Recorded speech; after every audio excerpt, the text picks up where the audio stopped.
Nous allons démarrer notre séance d'aujourd'hui, qui sera donc une suite de ce qu'on a traité avant, où nous allons traiter aujourd'hui la méthode d'ACP, ou d'analyse en composantes principales, pour le PCA en anglais, c'est donc le Principal Component Analysis, c'est l'appellation la plus utilisée, ACP au PCA, suite à la demande de certaines des personnes qui ont assisté avec nous l'autre fois. Il y a certaines personnes qui ont, parce que j'ai demandé quelle méthode nous devons faire la séance prochaine. Donc, il y a des propositions qui ont été avec l'ACP, et pour faire suite à ces propositions, donc on va démarrer aujourd'hui la séance d'analyse en composante principale ACP. C'est pas si on aura le temps pour finir cette partie d'ACP en une séance, sinon on aura besoin de la faire en 2 séances. Toujours avec l'utilisation des logiciels SPSS. Donc l'ACP fait partie des méthodes d'analyse de données qui font partie de l'analyse multidimensionnelle ou d'analyse statistique à plusieurs variables multivariées. Donc lorsqu'on parle d'analyse ACP, on parle des méthodes, parmi les méthodes d'analyse multivariée, on a plusieurs variables. C'est seulement par rapport aux autres méthodes qu'on a fait avant, on a fait des méthodes explicatives, où nous avons cherché à expliquer une variable par d'autres, ou à expliquer une variable par une seule variable. C'est le cas qu'on a fait avec la régression simple, et on a fait par la suite la régression multiple, où nous avons expliqué une variable par d'autres variables. Donc, ces méthodes, on les appelle les méthodes explicatives. Et on a plusieurs, la régression, ANOVA ou MANOVA, le scoring ou l'analyse discriminante, l'analyse conjointe. Et il y a une deuxième catégorie de méthodes dans lesquelles nous ne cherchons pas à expliquer une variable par une autre ou une variable par d'autres. Et ces méthodes, on les appelle les méthodes descriptives. Et ces méthodes descriptives également changent en fonction de la nature des variables. Quelle méthode il faut appliquer? Il faut toujours revenir à la nature de vos variables que vous avez. Est-ce que les variables que vous avez sont des variables qui sont quantitatives ou des variables qui sont qualitatives? Donc l'objectif de la séance d'aujourd'hui, c'est de voir l'ACP qui fait partie des méthodes descriptives où nous avons des variables qui sont quantitatives. Donc, il fait partie des méthodes d'analyse multivariées avec des variables qui sont quantitatives, mais ne cherchons pas à expliquer une variable par une autre, mais nous allons voir que nous cherchons à réduire les dimensions de ces variables. Donc, au lieu d'expliquer une variable par une autre, nous allons chercher à réduire les dimensions de ces variables. Donc, l'analyse en composante principale, d'où l'appellation ACP. Le A, c'est pour analyse, le C, c'est pour composante, et le P, c'est pour principale. Donc, l'analyse en composante principale, comme je viens d'expliquer, fait partie des groupes de méthodes descriptives multidimensionnelles qui sont connues également sous l'appellation les méthodes d'analyse factorielle. Donc, ce sont des méthodes d'analyse factorielle à travers lesquelles on a un ensemble de variables et nous cherchons à réduire le nombre de dimensions, c'est-à-dire le nombre de ces variables. On dit que c'est comme si on a un jeu de données dans lequel on a plusieurs colonnes, et sur l'ensemble des colonnes qu'on a, nous cherchons à avoir des graphiques qui sont plus simples et qui peuvent donc nous expliquer le maximum d'informations initiales, c'est-à-dire des variables initiales. Donc, on dit que l'ACP, c'est une méthode qui nous permet de réduire le nombre de dimensions, c'est-à-dire de passer d'un système complexe à un système moins donc compliqué avec un petit nombre de dimensions. On commence avec un nombre de dimensions élevé et nous cherchons à réduire ce nombre de dimensions. C'est l'objectif de ce que nous allons voir dans cette première partie. Avant de passer à l'analyse de l'ACP avec le logiciel SPSS, je vais essayer d'expliquer comment peut-on réduire ce nombre de dimensions. Et premièrement, qu'est-ce qu'on veut dire par un tableau de données? Donc, premièrement, on parle de dimensions, on parle de variables. Donc, on cherche à réduire le nombre de dimensions, c'est-à-dire on cherche à réduire le nombre de variables. Le fait de dire nous cherchons à réduire le nombre de dimensions, c'est-à-dire à réduire le nombre de variables initiales introduites en minimisant la perte d'informations. Parce que lorsqu'on va réduire le nombre de variables, automatiquement, on va perdre en termes d'informations. Donc, l'objectif, c'est de réduire le nombre de dimensions, c'est-à-dire le nombre de variables, en gardant le maximum d'informations initiales.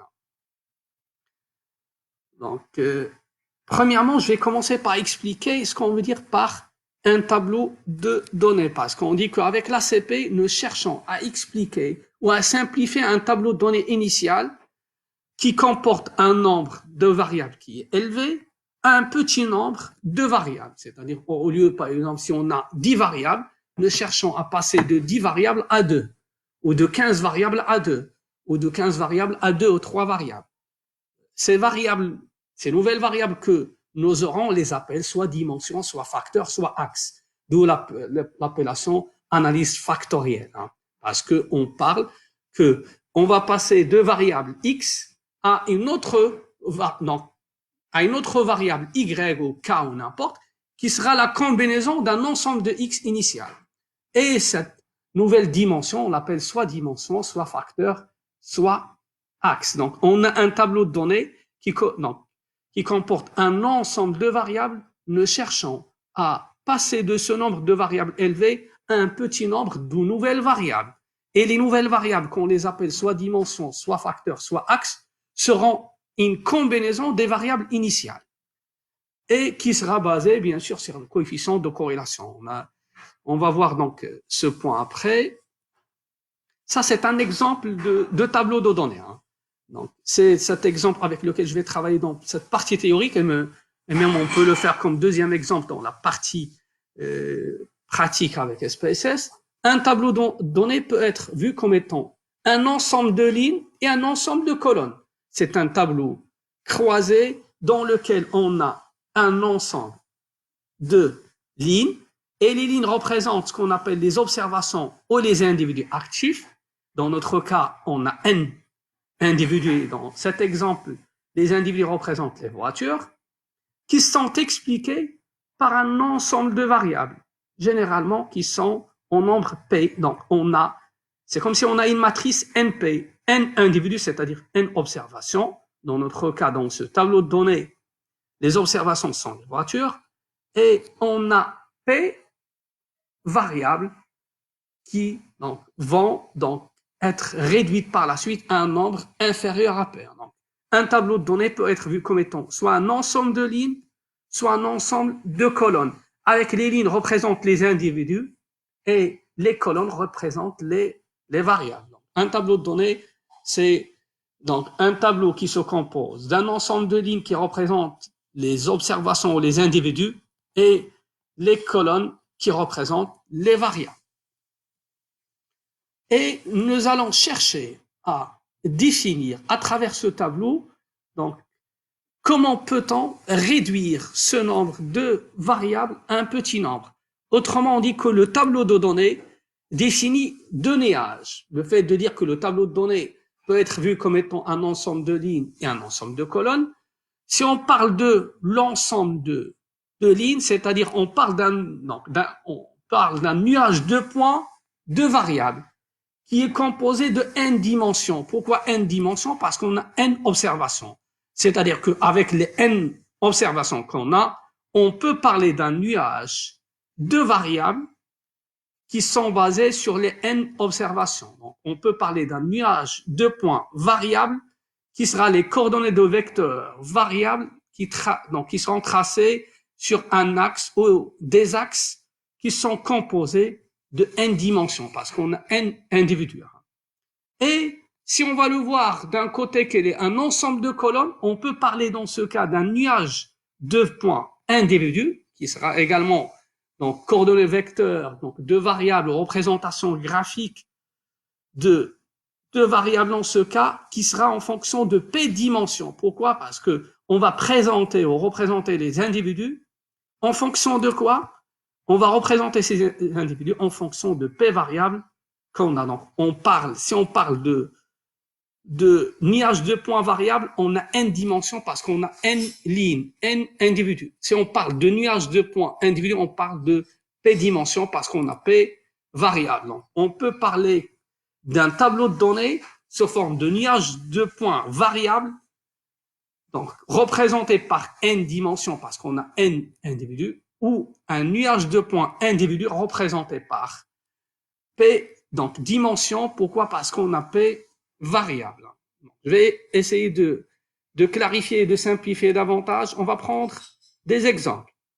Mais premièrement, le premier problème qu'on a, c'est de comprendre que le vrai problème qu'on a ici, c'est de mettre en évidence la relation globale lorsque le nombre de variables ou même d'individus dépasse le 3. Si on cherche à représenter ces variables et le nombre de variables dépasse 2 ou 3, donc la représentation graphique devient un peu compliquée. Donc, si le nombre de variables dépasse 3, on dit que parfois, il devient impossible à visualiser la relation.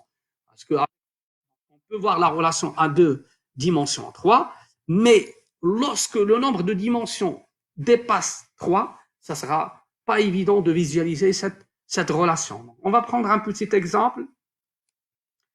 Donc, supposons qu'on est à 2 dimensions ici, on a 2 variables, on a la variable longueur et la variable largeur. Et nous cherchons à analyser la relation entre les deux, ben on peut représenter cette relation avec un nuage de points, avec le Y ici représente la largeur et le X représente la longueur.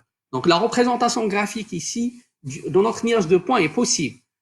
Si on va ajouter une troisième variable, par exemple, on va passer à 3 dimensions. Et on va prendre, en plus de la largeur et de la longueur, on va prendre par exemple la variable profondeur. Ben, c'est possible, mais ça devient donc un peu difficile. Il y a certains logiciels qui nous permettent donc de visualiser un graphique à 3 dimensions, mais c'est difficile avec d'autres. Mais on dit à partir de 3 dimensions, à partir de 3 axes, ça devient un peu compliqué. Donc, on dit que lorsqu'on aura plus que 3, les choses seront compliquées à visualiser. Donc, on dit que si on a k est égal à 1, c'est-à-dire un nombre de variables qui est égal à 1, on peut faire une représentation axiale.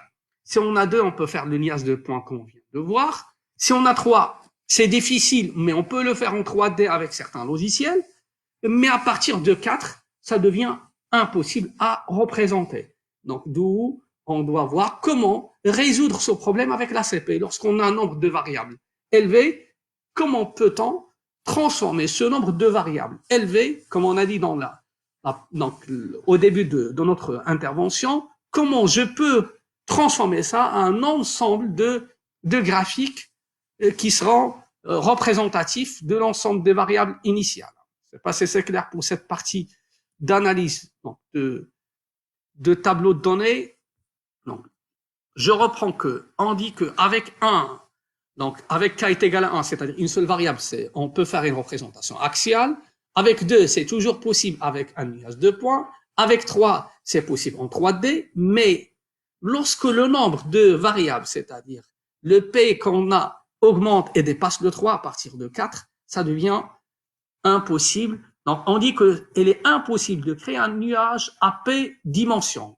Généralement, le P, c'est à partir de 4 parce qu'il y a possibilité de le faire avec 3. Donc, on peut croiser dans ce cas les variables 2 à 2. Mais ce qui sera difficile, c'est de surveiller plusieurs cadrans en même temps. Si on a plusieurs variables, on aura plusieurs cadrans et ça ne sera pas évident de le faire. Et également, si on a les points, c'est-à-dire les observations, donc si on a énormément d'observations d'individus, ça ne sera pas donc évident d'étiqueter les points et ça va pas. Donc, si on va étiqueter les points, ça ne sera pas très lisible.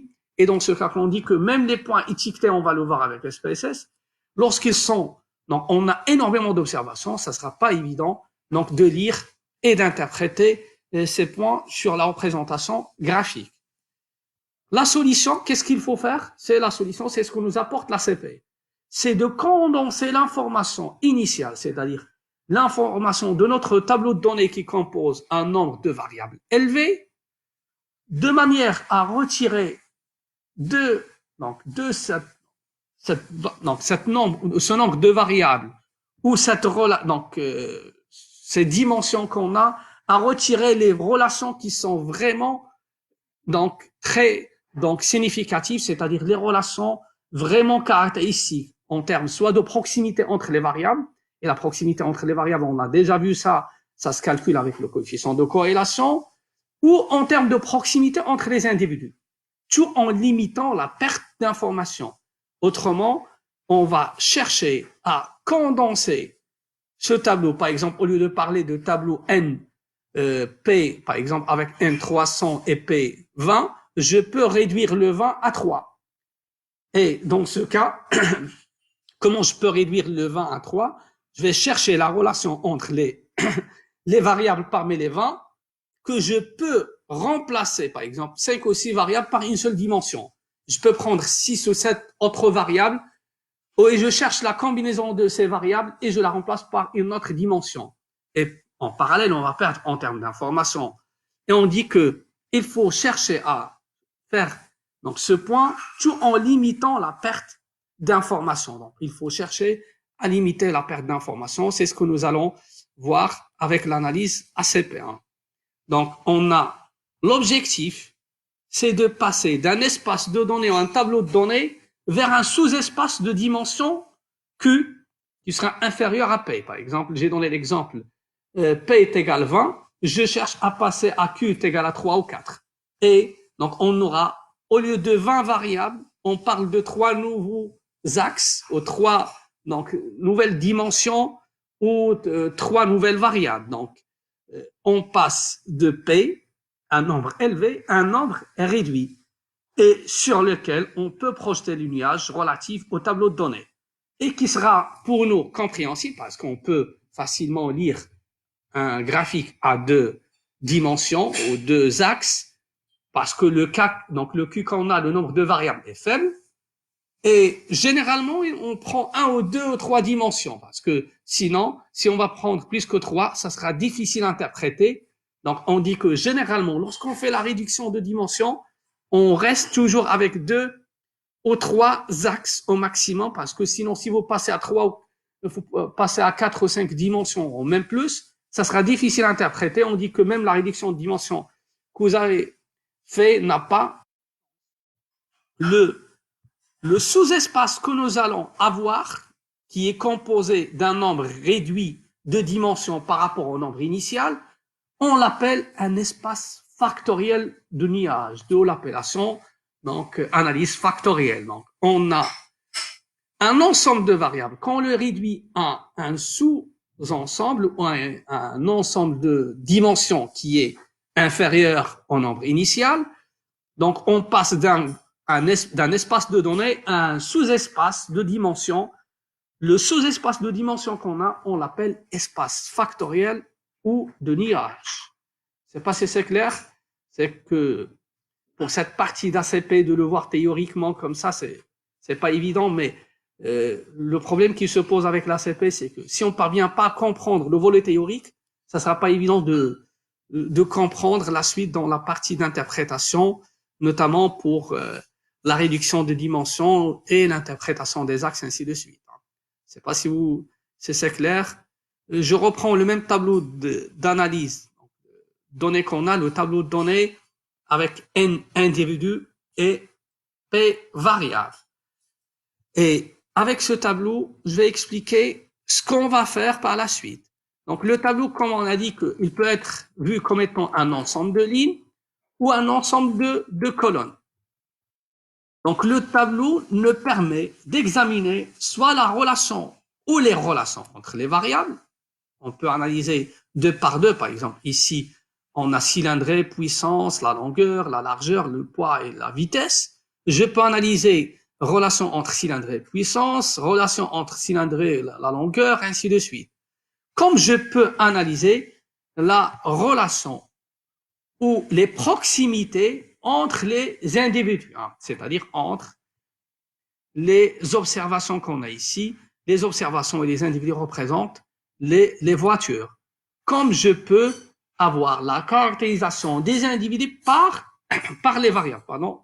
Donc, 3 possibilités qu'on peut faire avec notre tableau de données. On peut soit examiner les variables, c'est-à-dire les relations entre les variables, soit examiner les individus, et dans ce cas, pour les individus, on doit étudier la proximité et la distance entre ces individus, et chercher quelles sont les personnes ou les observations qui font partie des mêmes groupes, et on dit qu'ils sont homogènes, et qui sont les personnes qui ne font pas partie des mêmes groupes et qui ne sont pas homogènes et qui sont hétérogènes.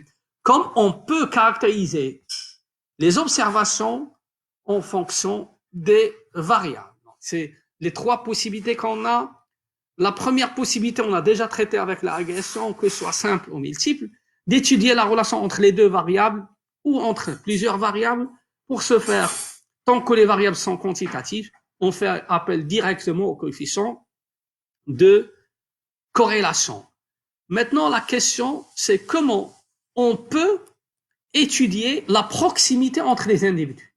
Comment je peux dire que la personne X est proche de Y?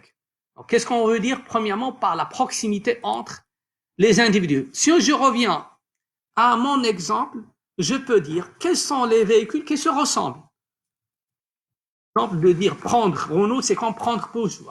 Là, on dit qu'ils font partie de la même catégorie et on dit qu'en quoi les deux observations se ressemblent par rapport à une caractéristique quelconque. Par exemple, ils sont toutes les deux puissantes ou donc ils ont la même longueur, même largeur. Donc là, ils sont donc dans ce cas identiques par rapport à une caractéristique quelconque ou par rapport à un ensemble de variables. Donc, la proximité entre les individus ne permet de répondre à la question quels sont les véhicules qui se ressemblent et qui font partie des mêmes groupes d'observation. Dans ce cas, on doit étudier le positionnement des individus. Et ça va me ramener de parler d'un concept statistique, à savoir l'inertie, c'est-à-dire de chercher à analyser la distance entre les observations. Donc, on va essayer, comme j'ai dit au début, de construire un système de dimension réduite qui sera inférieur à P en préservant les distances entre les individus. C'est-à-dire que on va passer d'un nombre de variables élevé à un petit nombre donc de dimensions ou de facteurs ou de nouvelles variables, tout en gardant les distances entre les observations. Et pour garder les distances entre les observations ou les individus, il faut analyser ces distances. Donc, on peut donc le faire en compressant, comme on disait, en compressant la perte d'informations. Alors, qu'est-ce qu'on veut dire par donc la ressemblance ou donc la distance entre les individus, c'est-à-dire le fait de dire est-ce que ces voitures se ressemblent, c'est-à-dire est-ce que je peux le faire dans le même groupe d'observation ou d'individus. Pour répondre à cette question, on doit revenir à un concept, c'est la notion de ressemblance. Et la notion de ressemblance, si on revient même à ce qui a été défini par Pythagore, on peut déterminer cette notion de ressemblance en calculant la distance au carré entre deux individus. Par exemple, dans notre cas, je peux calculer la distance au carré entre deux voitures. La voiture, par exemple, X et la voiture Y. Ou, par exemple, la voiture I et Y, par exemple, dans notre cas. La distance entre les individus qui nous permet d'avoir la ressemblance entre ces individus peut être déterminée à travers donc la distance euclidienne entre les individus, c'est-à-dire de calculer la distance au carré entre ces individus par donc la formule que vous avez devant vous. Donc c'est le moyen qui me permet de préciser quelles sont les personnes qui font partie des mêmes groupes d'observation et qui ne sont pas éloignées, et ça me permet donc de réduire le nombre de dimensions par la suite. Si on va prendre de façon globale pour l'ensemble des individus, c'est-à-dire on va chercher à avoir un critère global qui va me permettre de calculer l'ensemble des distances entre l'ensemble des individus pris deux par deux, c'est-à-dire je vais analyser la voiture X avec Y, X avec Z, ainsi de suite. Si on va faire la somme de toutes les distances calculées, on aura ce qu'on appelle l'inertie qui va nous donner la quantité d'informations disponibles. Parce que l'objectif, on a dit, c'est de chercher à passer d'un nombre de dimensions élevées à un nombre de dimensions réduit, tout en minimisant la perte d'informations pour voir combien on a préservé en termes d'informations initiales. Nous devons revenir à l'inertie qui nous donne la quantité d'informations disponibles et expliquées par les axes retenus. On va retenir 2 axes ou 3 axes. On doit voir combien les axes retenus, les 2 ou les 3, combien elles expliquent de l'information initiale. Et on a dit que l'objectif, c'est de réduire la perte d'information. C'est-à-dire que ces axes, on dit généralement, doivent expliquer au minimum, les axes retenus doivent expliquer au minimum 80% de l'information initiale. Sinon, si la perte d'information initiale est élevée, donc dans ce cas, on dit que les résultats qu'on a ne seront pas très fiables, non. Et il faut revoir vos axes. Donc l'inertie, on l'appelle donc comme étant la quantité d'informations qui contiennent le maximum de données ou d'informations sur le tableau initial. Et si on a une inertie qui est nulle, c'est-à-dire que les individus sont à peu près les mêmes. On dit que cela signifie que tous les individus sont presque identiques. Pourquoi? Parce que l'inertie qu'on a est faible, c'est-à-dire c'est comme si on parle de la même personne. C'est comme j'ai pris la même voiture. Donc la distance entre les deux est égale à 0, c'est-à-dire que il s'agit de la même personne. C'est pour cette raison, il faut toujours avoir cette distance entre les personnes pour voir la ressemblance entre les personnes. Cette ressemblance, comme on a dit, elle est calculée par la distance euclidienne entre les deux observations que vous avez. Le deuxième point, on a dit, c'est d'analyser la corrélation entre les variables. On a dit que le tableau de données nous permet d'analyser, premièrement, la proximité entre les individus. Si on va analyser, on va prendre le tableau de données comme étant un ensemble de lignes. Mais si on va prendre le tableau de données comme étant un ensemble de variables, ben, là, on peut analyser dans ce cas la corrélation entre les variables. On prend 2 par 2 et on aura la matrice de corrélation qui nous donne le coefficient de corrélation entre chaque 2 variables. Et ça nous permet d'analyser est-ce que il y a une forte corrélation entre les variables.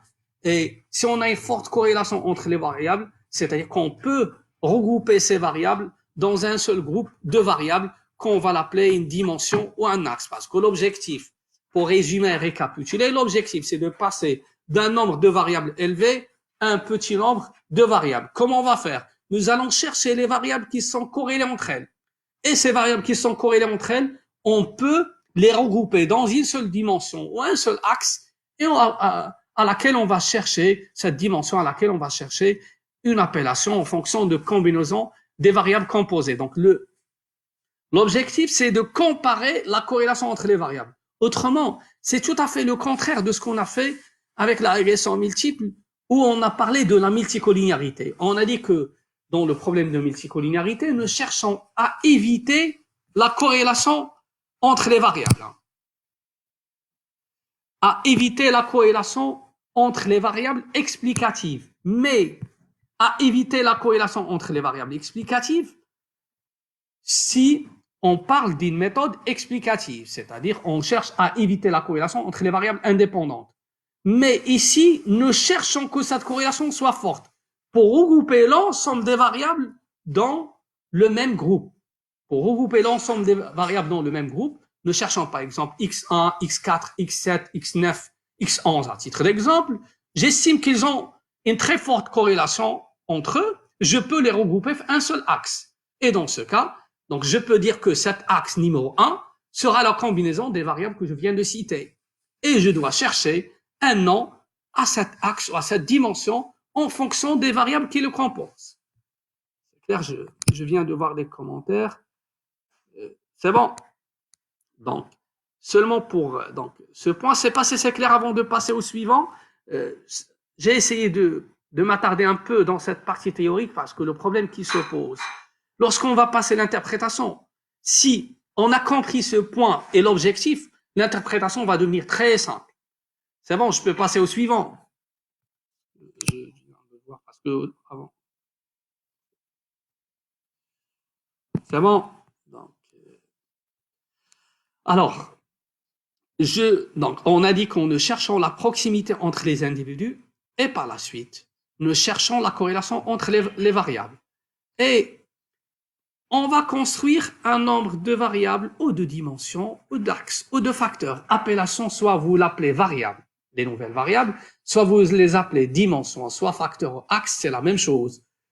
Un nombre réduit des nombres initiales. Donc les p-axes factoriels qu'on va retenir. La question qui se pose, c'est comment, ou plutôt, comment on va avoir ces axes, combien on aura d'axes, et troisièmement, qu'est-ce qu'on va appeler chaque axe. Donc ce sont les trois contraintes qu'on a. La première, c'est comment peut-on avoir ces axes, c'est-à-dire comment passer d'un nombre élevé à un nombre faible. Deuxièmement, combien d'axes on va produire ou avoir, est-ce que 2 ou 3 ou 4? Et si on aura 2 ou 3, quel nom on va donner à chaque axe, qui sera la combinaison d'un ensemble de variables. Donc, les p-axes factoriels qui sont définis, on les détermine un par un. Et le premier axe explique le maximum d'informations. Donc, on dit que le premier axe, c'est sur lequel repose donc toute l'information initiale. Et le deuxième axe, donc, comporte donc le maximum d'informations par rapport aux autres axes restants. Donc, c'est-à-dire c'est le deuxième axe en termes de complément d'informations. Et on fait de même jusqu'à qu'on aura un ensemble d'axes qui nous donne le maximum d'informations souhaitées, généralement 80% ou plus que 80% de l'information initiale. Comment peut-on déterminer le nombre d'axes? Il y a deux critères qu'on va le voir, je vais l'expliquer théoriquement maintenant, et par la suite, je vais voir avec vous comment je peux, sur la base des résultats affichés par n'importe quel logiciel, de dire que je vais prendre 2 axes ou 3 ou 4. Deux critères sont utilisés. Il y a premièrement le critère de coude, vous avez le coude de votre main par exemple, et le critère de Kaiser.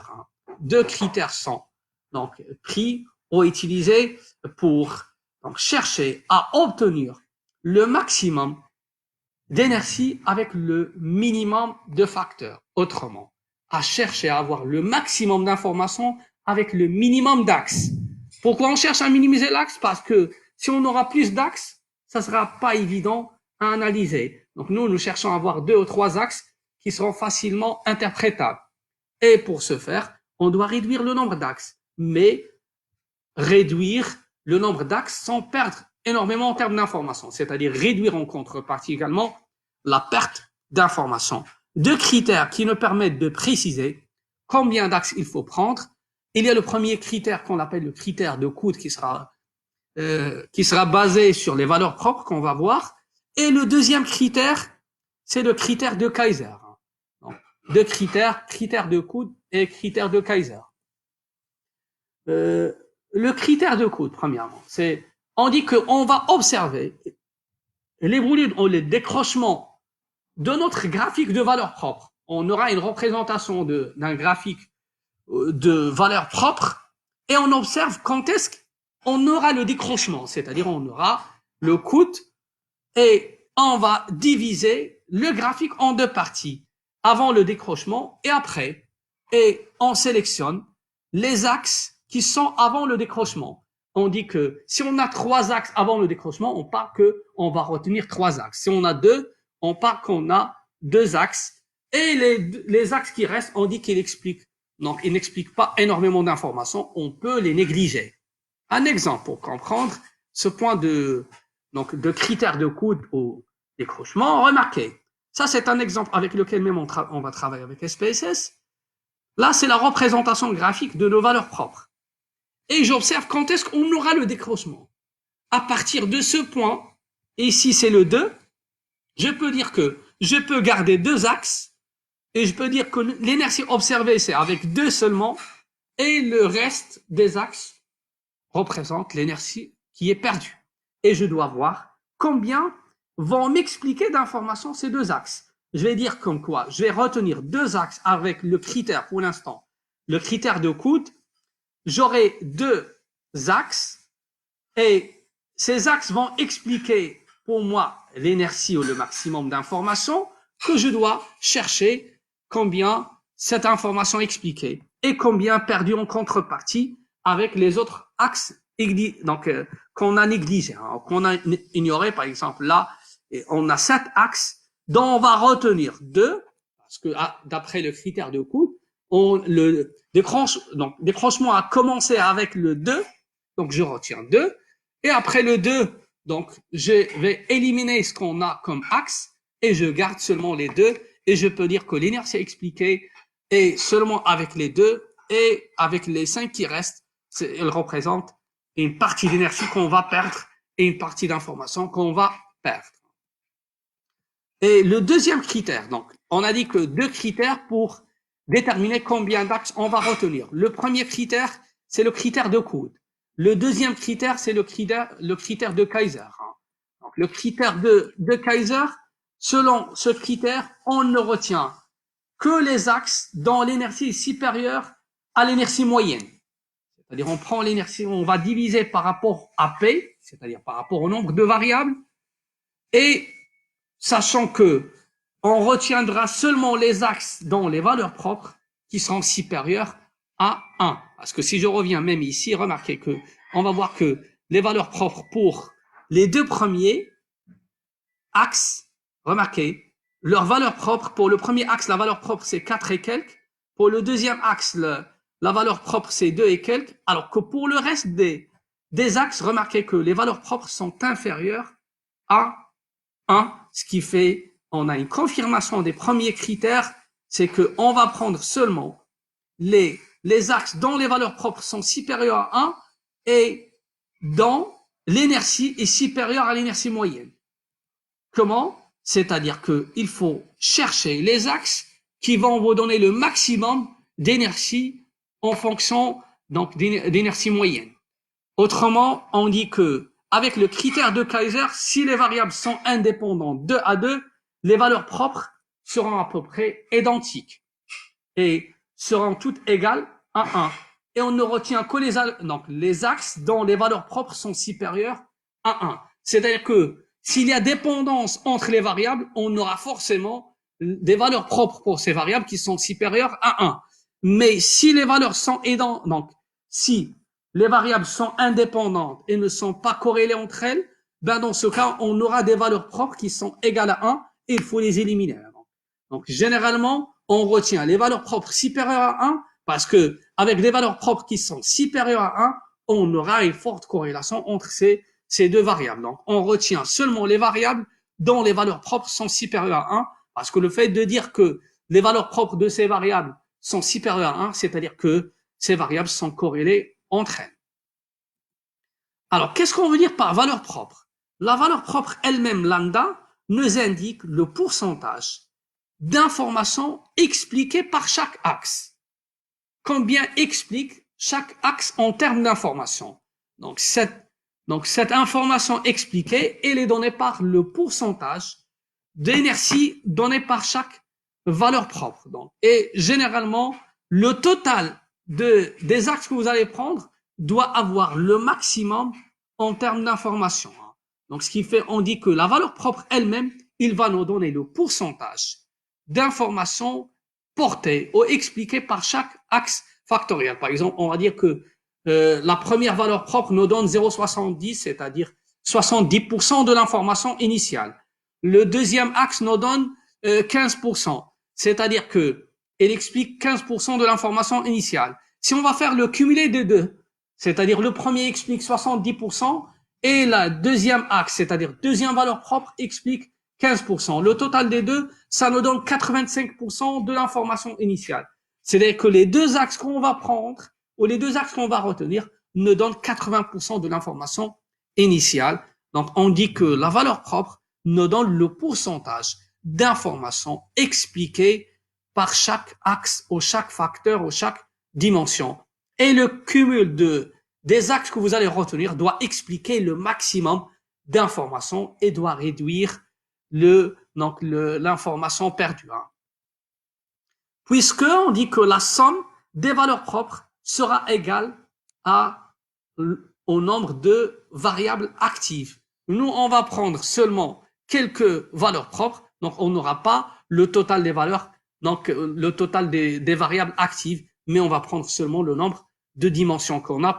Pourquoi? Parce qu'on va prendre seulement les valeurs propres supérieures à 1.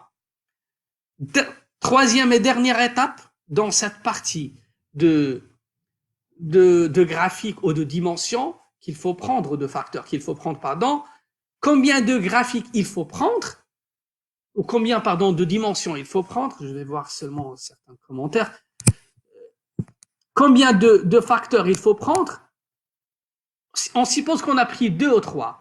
La troisième et la dernière étape, c'est de préciser quel est le nom que vous allez donner ou attribuer ou affecter à chaque dimension. Vous allez dire que le premier axe sera composé de 6 ou 7 variables. Quel est le nom que je vais donner pour cet axe?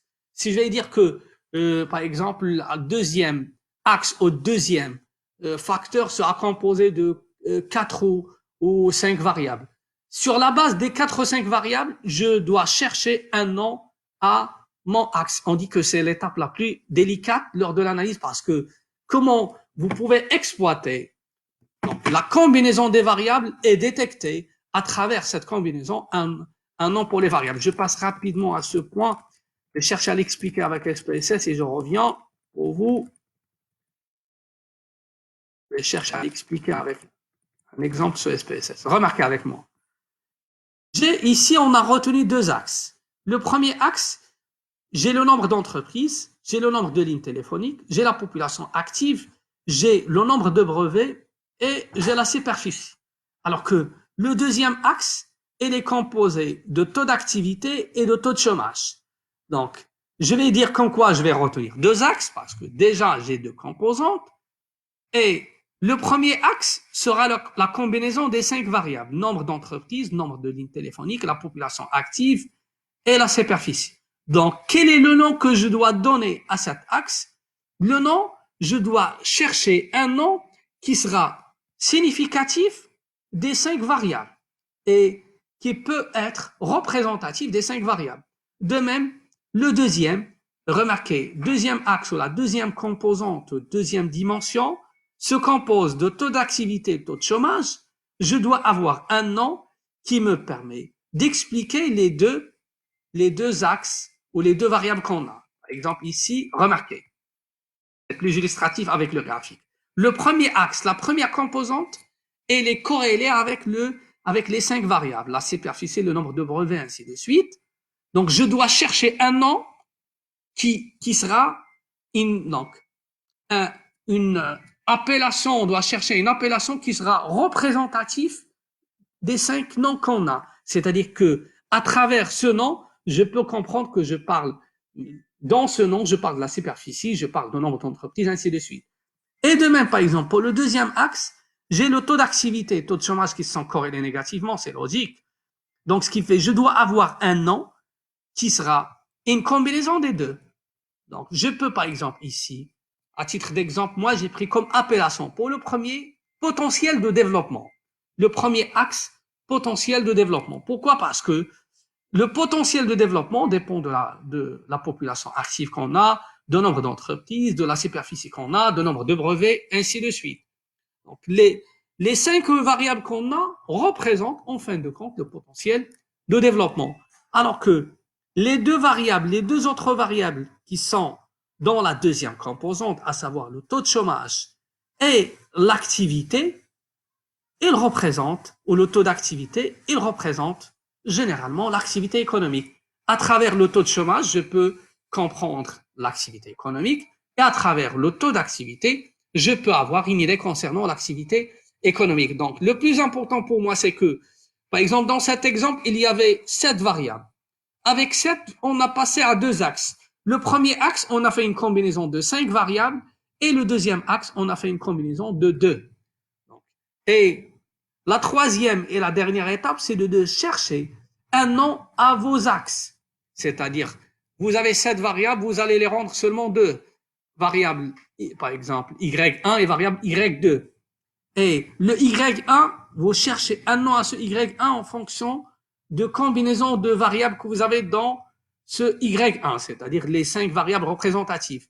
Et si pour l'axe 2, vous avez 2 variables, vous cherchez la combinaison entre les deux. Je vais revenir en détail à cette partie.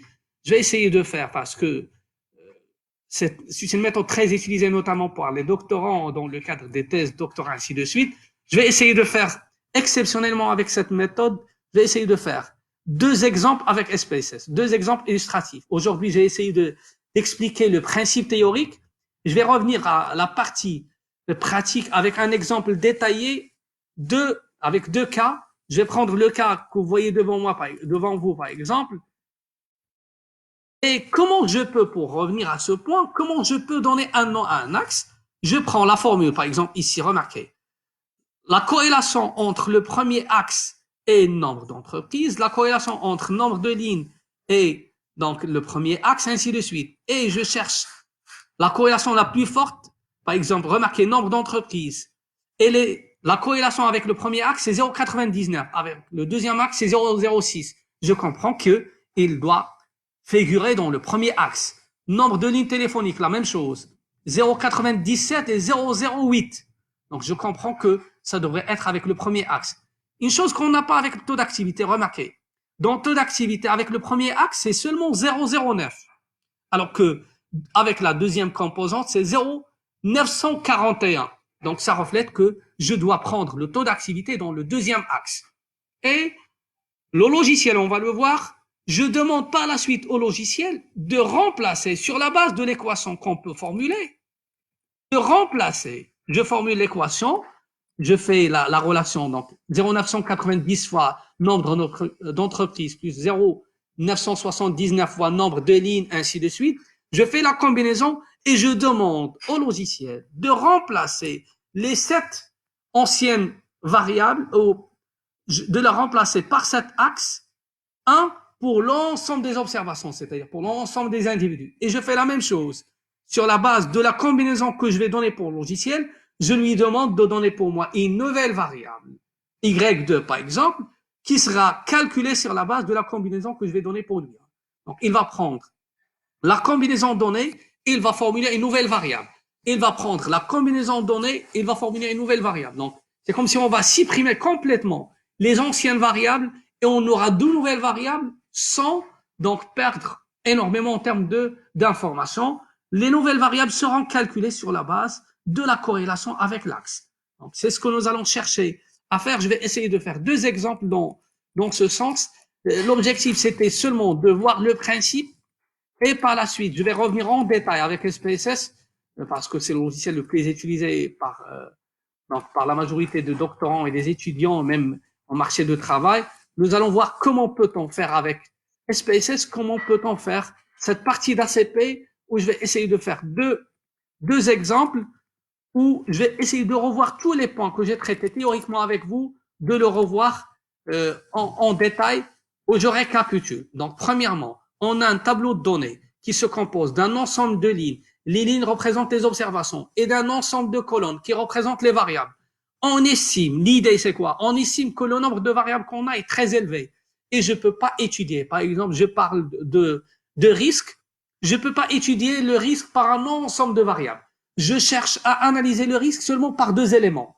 Ces 2 éléments ou 3 que nous cherchons avec lesquels analyser les risques, on les appelle les dimensions ou les axes ou les facteurs. Donc, j'ai un nombre de variables très élevé de risques dans mon étude. Je cherche à réduire ce nombre à 2 ou 3. Ces 2 ou 3 représentent ce qu'on appelle, nous, les facteurs ou les axes ou les dimensions. Donc, la question, comment je peux passer d'un nombre élevé à un nombre réduit, c'est ce que nous faisons avec l'ACP. Je passe d'un nombre élevé à un nombre réduit. Donc, la première des choses, ce que nous allons voir, c'est que l'ACP repose sur 3 étapes. Premièrement, il faut répondre à la question, est-ce que la factorisation est possible? Autrement, est-ce que les données qu'on a devant nous sont factorisables? Autrement, est-ce que la réduction de dimension est possible? Est-ce que je peux passer d'un nombre élevé à un nombre réduit? Donc, c'est la première question à laquelle nous devons trouver une réponse. Donc, est-ce que la factorisation est possible? Est-ce que, effectivement, je peux réduire le nombre de variables d'un nombre K, par exemple, qui est égal, ou P qui est égal, par exemple, 10, à un nombre Q qui est égal à 2, par exemple. Ou, par exemple, de 15 à 3, ou de 15 à 2. Donc, la première question à laquelle nous devons chercher une réponse, est-ce que les données sont factorisables? Est-ce que la réduction de dimension est possible? Par la suite, nous devons passer à la deuxième étape. si on estime que la factorisation est possible et la réduction de dimension est possible, combien de dimensions on doit prendre, ou combien de facteurs on doit prendre, ou combien d'axes on doit prendre, hein. On les appelle axes aux facteurs aux dimensions. Donc, c'est la deuxième étape. Et là, on a vu un certain nombre donc, de conditions, les deux conditions de coût et les conditions de Kaiser. On va revenir en détail à ces conditions lorsqu'on va traiter les deux exemples la séance prochaine. Et par la suite, lorsqu'on retient les axes ou les dimensions, on doit donner un nom à chaque axe. Pour dire, par exemple, j'avais 15 variables, je remplace les 15 variables par 2. Ou de la première variable, un SMI. Par exemple, comme je viens de prendre avec vous, potentiel développement. Ou de la deuxième variable, un SMI, activité économique. Et je demande au logiciel, sur la base de la combinaison formulée, de calculer pour moi, pour l'ensemble des observations, avec la première variable ajoutée ou la nouvelle variable, le premier axe, et de calculer les valeurs pour l'ensemble des observations de la deuxième variable. Ou la deuxième dimension, ou le deuxième axe. On l'appelle soit nouvelle variable, soit axe, soit dimension, soit facteur. Donc, c'est le principe pour récapituler 3 étapes. La première, c'est d'analyser est-ce que c'est possible de réduire les dimensions. La deuxième, si c'est possible, de voir combien de dimensions vous allez prendre. Est-ce que 2 ou 3? Je disais bien 2 ou 3 parce que plus que 3, ça devient difficile à interpréter. Et par la suite, lorsque vous prenez des dimensions, il faut nommer vos dimensions, il faut nommer vos axes, il faut chercher un nom à vos axes. C'est-à-dire, sur la base des combinaisons que vous avez de variables initiales, vous cherchez un nom à vos dimensions. Et par la suite, on peut demander de calculer pour l'ensemble des observations, c'est-à-dire l'ensemble des individus, de calculer les valeurs pour ces nouvelles variables ou ces nouveaux axes. Donc, c'est seulement pour expliquer la démarche et je vais essayer de revenir à ces points avec 2 exemples la séance prochaine, 2 exemples avec le logiciel SPSS, où je vais essayer de traiter en détail toutes ces étapes d'un ensemble de données et de voir pour ces données, est-ce qu'on peut les factoriser, c'est-à-dire réduire les dimensions. Par la suite, je vais voir avec vous sur quoi on se base pour prendre les axes. On va prendre 2 ou 3 axes. Et par la suite, nous allons voir ensemble comment peut-on nommer les axes, hein. Donc, c'est ce qu'on va voir la séance prochaine, parce que j'ai bien dit au début de la séance que ça sera pas évident de faire la partie théorique et la partie pratique d'ACP en 1 heure ou même donc 50 minutes ou 55 minutes. Donc, ce qui fait, j'ai bien dit au démarrage de mon intervention que je vais essayer de diviser cette partie d'ACP en deux séances. La première, j'ai expliqué le principe et la démarche. Et la deuxième, je passe à donc l'application de cette démarche et sur le logiciel avec 2 exemples exceptionnellement j'ai dit pour vous avec cette méthode parce que je sais que ça demande un peu de concentration. Je vais faire deux exemples illustratifs de cette partie. Je ne sais pas si vous avez des questions parce que pour moi j'arrive à terme de mon intervention d'aujourd'hui et je vais laisser la partie d'analyse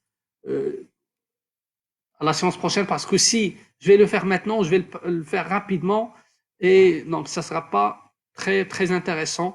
Je préfère le faire donc avec un rythme moins élevé et ça vous permet d'interagir avec moi et de comprendre mieux la démarche. Je ne sais pas si vous avez des questions avant d'arrêter la vidéo d'aujourd'hui.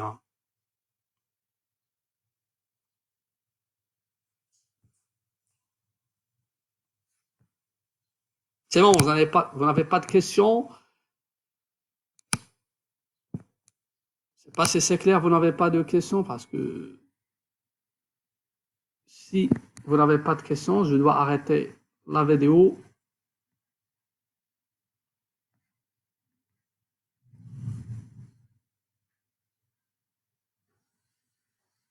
C'est bon pour tout le monde?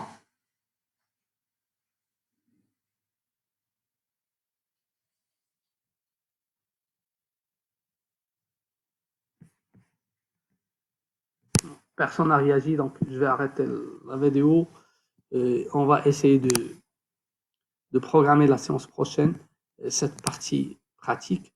Je ne sais pas si c'est clair ce qu'on a traité ou non. J'essaye de faire le tour sur les questions. Sinon, il n'y a aucune question dans ce sens, j'arrête la vidéo et on se donne rendez-vous la séance prochaine où nous allons voir donc la partie d'analyse de cette partie d'ACP, donc sous forme de cas pratiques avec le logiciel SPSS.